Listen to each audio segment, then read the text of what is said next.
2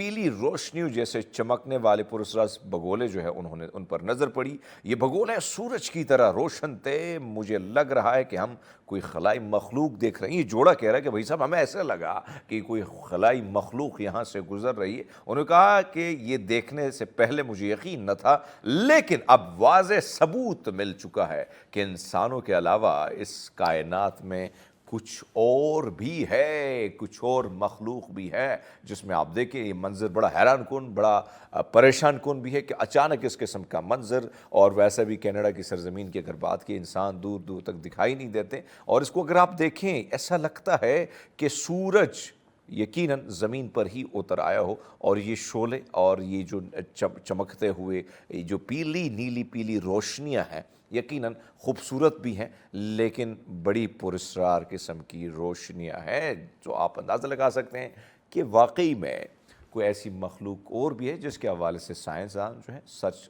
کر رہے ہیں، اس کے حوالے سے کام ہو رہا ہے. لیکن ناظرین آپ نے کہیں نہیں جانا ہے، ہم نے لینا ہے ایک چھوٹا سا بریک. ہمارے ساتھ رہیے گا.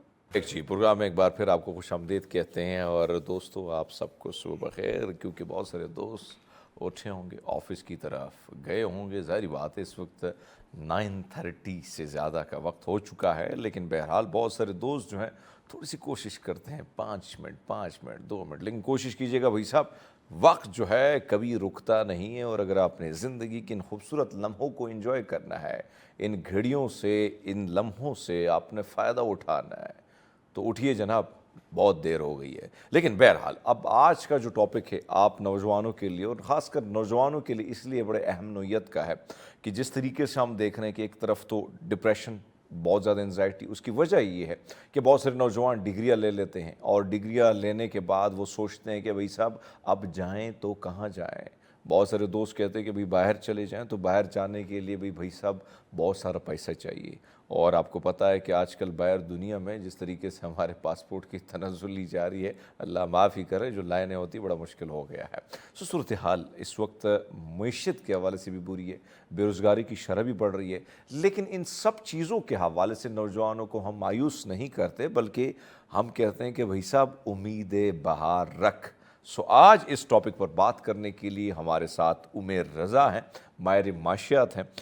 عمیر رضا، بہت شکریہ آپ کا. Good morning. ہم نے آپ کو تکلیف دی اور آپ آئیں، اور ایسا لگتا ہے کہ بڑے زبردست طریقے سے ہم نے آپ کو اٹھایا اور آپ پہنچے ہیں. کیسے ہیں آپ؟ ٹھیک ہیں الحمدللہ. بہت شکریہ آپ کا بلانے کا، اور ڈیفینیٹلی صبح کے ٹائم پہ پہنچنا، اور وہ ایک جو ہے نا مشکل ٹائم سے جو آنا پڑتا ہے. نہیں ماشاءاللہ، آپ جو ہے آپ آئے بھی، اور ہم آج سے آپ سے بہت کچھ سیکھیں گے بھی، اور آپ کے تجربے کی بنیاد پر بہت سے نوجوان جو ہے ان کو استفادہ بھی ہوگا. اس وقت جو بے روزگاری کی شرح ہے، جس طریقے سے ہم دیکھ رہے ہیں کہ نوجوان بے پناہ، یعنی جاب نہ ہونے کے برابر ہے. یہ نوجوان بے روزگاری کی طرف، اور پھر ڈگریاں اتنی زیادہ لی گئی ہیں کہ وہ یونیورسٹی سے جیسے فارغ ہوتے ہیں ان سے گلہ شکوہ بھی کیا جاتا ہے کہ بھائی میں نے تو، والدین بھی کہتے ہیں ہم نے اتنا پیسہ لگایا، اب اتنا پیسہ لگانے کے بعد ڈگری آپ کے پاس آ گئی ہے، نوکری آپ نے ہی ڈھونڈنی ہے، لیکن نوکری ملتی نہیں ہے. کیا کیا جائے؟ سب سے پہلے اگر میں اس بات کو سٹارٹ کروں تو جو ان امپلائمنٹ ہے نا، اس کے امپیکٹ بڑے زیادہ جو ہے نا بڑے بھیانک امپیکٹ ہوتے ہیں. آپ کو سوشلی بھی، پولیٹیکلی بھی، اور اکنامکلی بھی آپ کے اوپر جو ہے نا پوری اسٹیٹ کے اوپر اور آپ کی اکانومی کے اوپر اس کا بہت زیادہ امپیکٹ آتا ہے. اور یہ ایک ایسی چیز ہے کہ آپ اس کی اہمیت کا اندازہ اس بات سے لگائیں کہ یو ایس الیکشنز جو ہیں ان کا جو بیسک جو سلوگن ہوتا ہے وہ ان امپلائمنٹ کی کمی ہوتا ہے یا ان امپلائمنٹ کا خاتمہ ہوتا ہے. یہ دنیا اس کو اتنا زیادہ سیریس لیتی ہے. بالکل جی. اب جو بات آپ نے کی کہ جی ہمارے لوگ یونیورسٹی سے ڈگری لینے کے بعد جو ہے وہ ان امپلائڈ رہتے ہیں، یا وہ اپنی جو ہے وہ کیریئر اس کے بعد پلان کرنا سٹارٹ کرتے ہیں، تو اس میں بھی میں کہوں گا کہ ہم نے بہت زیادہ یہ سلوگن تو دیا کہ جی یوتھ ہمارا ایسٹ ہے، ٹھیک ہے، ہمارا جو ہے نا جناب اثاثہ ہے، ایوری تھنگ. آپ کے شوز میں ہر جگہ پہ لوگ اس طرح کی باتیں کرتے ہیں، لیکن یہ ایک ایسا ایسٹ ہے جس کو یوٹیلائز کرنے کا کوئی پلان نہیں بنایا گیا، جس کو ہم نے بس اسی طرح چھوڑا ہوا ہے. ٹھیک ہے، جو جدھر جا رہا ہے، اس کی جو بھی اسکل سیٹ ہے وہ جو اپنے حساب سے ڈھونڈ لے، کوئی اس کو ڈائریکشنل فورس نہیں دی گئی، نہیں ملتی. آپ کی ایجوکیشن جو ہے وہ کوئی ایسی اسکل سیٹ پروڈیوس نہیں کرتی ہے. ہم لوگ جو ہیں وہ آنکھیں بند کر کے بس پیسہ انرول ہو رہے ہیں، پیسہ لگا رہے ہیں. ہم اپنی فیوچرسٹک اپروچ کے ساتھ نہیں آتے ہیں. جب ہم مارکیٹ کے اندر آتے ہیں ایک ہائی ایکسپیکٹیشن لے کر آتے ہیں, مارکیٹ کی سچویشن کچھ اور ہوتی ہے, بزنس کی سچویشن کچھ اور ہوتی ہے, اکانومی آپ کی بہت زیادہ جو ہے کانٹریکٹ چل رہی ہوتی ہے, اس کے اندر اتنا مارجن نہیں ہوتا کہ لوگوں کو ہائر سیلریز کے اوپر اور انسکلڈ لیبر کو اس طریقے سے ایڈجسٹ کر سکیں. وہاں پر آ کے تھوڑا سا جو ہمارے جو امپلائیز ہوتے ہیں ان کے ایٹیٹیوڈ کا پرابلم آ جاتا ہے, وہ ذرا ہائر ایکسپیکٹیشن چاہ رہے ہوتے ہیں. تو یہ وہ ساری چیزیں مل کے ایک بہت بڑا ایک ببل کریٹ کرتی ہیں جو کہ آگے چل کے ایک بڑا کیوس اور ایک جو اکنامک کرائسس جو ہے بلڈ کرتا ہے. اچھا عمر, ایک اور چیز جو آپ نے فرمایا کہ نوجوان جو ہے یعنی بہت سارے لوگ پتہ پوچھتے بھی کسی سے نہیں اور ایڈمیشن بہت سارے نوجوان لے ہی لیتے ہیں. میرے ساتھ جتنے بھی نوجوان میں نے ان سے پوچھا, اب لیٹ سپوز میڈیا کے حوالے سے بات کرتے ہیں, اب وہ دیکھتے ہیں کہ ٹیلی ویژن کی اسکرین پر جو نوجوان بیٹھے ہیں یا لڑکیاں لڑکے بیٹھے ہوئے ہیں اور یہاں تک پہنچنا انتہائی آسان بھی, اور شاید میڈیا انڈسٹری میں بہت ساری جابس ہیں, اور پھر جس طریقے سے جو تعلیمی ادارے ہیں انہوں نے اس ساری چیز کو جس طریقے سے وہ پیش کرتے ہیں, ایسا لگتا ہے کہ جب آپ پہلے دن ہی جاتے ہیں تو آپ کو پہلے دن حامد میر بنا دیا جاتا ہے. اب میڈیا انڈسٹری میں بیچارے جب آتے ہیں تو آپ کو پتہ ہے کہ آپ کو محنت بھی کرنی ہے, آپ نے زیرو سے شروع کرنا ہے, آپ کی شروعات میں آپ کو پیسے بھی نہیں ملتے ہیں اور پھر جا کے کہیں چانس ملتا ہے.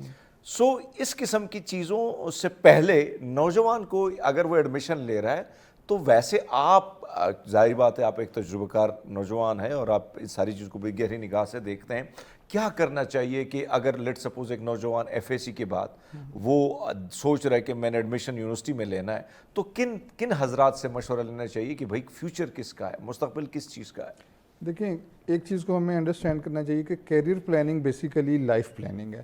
آپ کی آنے والی جو لائف ہے اس کے اوپر بیس کریے جو آپ اپنا کیریئر چوز کر رہے ہیں. آپ اپنے جو آپ سب سے پہلے اپنا اسکل سیٹ ڈھونڈیں, آپ اپنا جو ایپٹیٹیوڈ ہے اس کو جو ہے وہ ایکسپلور کریں, اپنے اندر تھوڑا سا جھانک کر دیکھیں کہ جی میں کیا کام کر سکتا ہوں, میں کس قسم کے کام کا جو ہے مائنڈ سیٹ رکھتا ہوں, میں آگے فیوچر میں اچھا جو میں کام کرنا بھی چاہ رہا ہوں, اب آج تو اس کی بہت زیادہ ڈیمانڈ ہے, لیکن جب 5 6 8 سال کے بعد میں تیار ہو کے مارکیٹ کے اندر آؤں گا, اس ٹائم پہ اس کی ڈیمانڈ کیا ہوگی, اس ٹائم پہ کتنے لوگ جو ہیں وہ اس فیلڈ کے یہاں پہ موجود ہوں گے اور مجھے وہاں پہ کہاں پلیس ہونا ہے اور میری اسکل سیٹ کا لیول کیا ہونا ہے. یہ سب چیزیں آپ ایک انر جو ہے نا آپ نے ورکنگ کرنی ہے, اپنے طور پہ جو ہے وہ اس کو ایکسپلور کرنا ہے.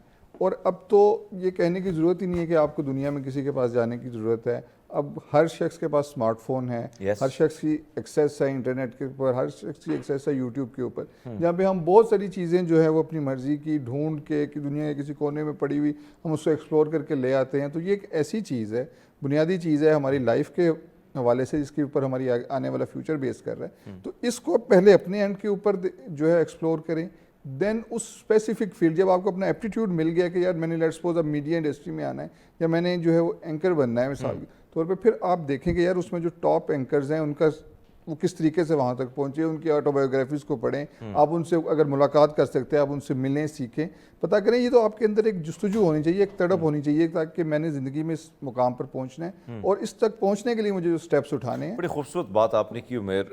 اگر میں ایک چیز کو دیکھوں سب سے زیادہ جو اس وقت, ایک تو آپ نے جو بات کی بہت سارے بچے جو ہیں نوجوان, ایک سٹیج ہوتی ہے زندگی کے, مختلف سٹیجز ہیں اور ان سٹیجز پہ جب آپ گزرتے ہیں تو آپ کی سوچ وچار اس میں بڑا فرق ہوتا ہے. بہت ساری جگہوں میں میچورٹی اتنی نہیں ہوتی لیکن آپ جذبات کے بھور میں بھی کچھ فیصلے کر لیتے ہیں. لیکن بہرحال آپ سے جاننا چاہوں گا کہ باہر کی دنیا کو بھی آپ دیکھ رہے ہیں, وہاں پہ بھی دیکھی ہوگی سچویشن, حالات کو دیکھا ہوگا.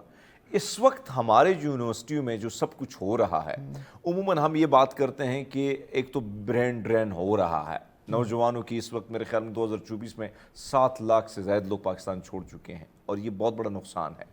آپ نے فرمایا شروعات میں, بڑی خوبصورت بات آپ نے کی کہ نوجوان ایسٹ کے طور پر تو میڈیا والے بھی کہتے ہیں, ہمارے وزیر اعظم صاحب بھی کہہ دیتے ہیں, کہیں نہ کہیں ہمارے آرمی چیف صاحب بھی کہہ دیتے ہیں, لیکن حقیقت یہ کہ اس ایسٹ کو کیسے استعمال کرنا ہے, کیا ان کو ڈنگروں کی طرح استعمال کرنا ہے یا ان سے اسکل بیس ایجوکیشن دے کے ان کو. اب کل ایک نوجوان میرے ساتھ ملے اور انہوں نے کہا کہ جناب دبئی میں, یہ بات کوئی بتا نہیں رہا لیکن دبئی میں ویزے تقریباً پاکستانیوں کے لیے بند ہو رہے ہیں, بلکہ بند ہو گئے ہیں. ریونیو جو رینیو اس کو کیا کہتے ہیں, دوبارہ اس کو رینیو کرانا, وہ بڑا مسائل, اس میں بھی مسائل شروع ہو چکے ہیں. اس کی سب سے بڑی وجہ یہ اسکل بہت کم ہے. انڈینس, بنگالی جتنے بھی آتے ہیں ان میں اسکل بیس ایجوکیشن ہے. میں آپ سے جاننا چاہتا ہوں کہ ہمارے جو یونیورسٹیز ہیں اب ان کو کیا کرنا چاہیے کہ اسکل کے حوالے سے کتنا ضروری ہے, سنجیدگی سے کام لینا چاہیے؟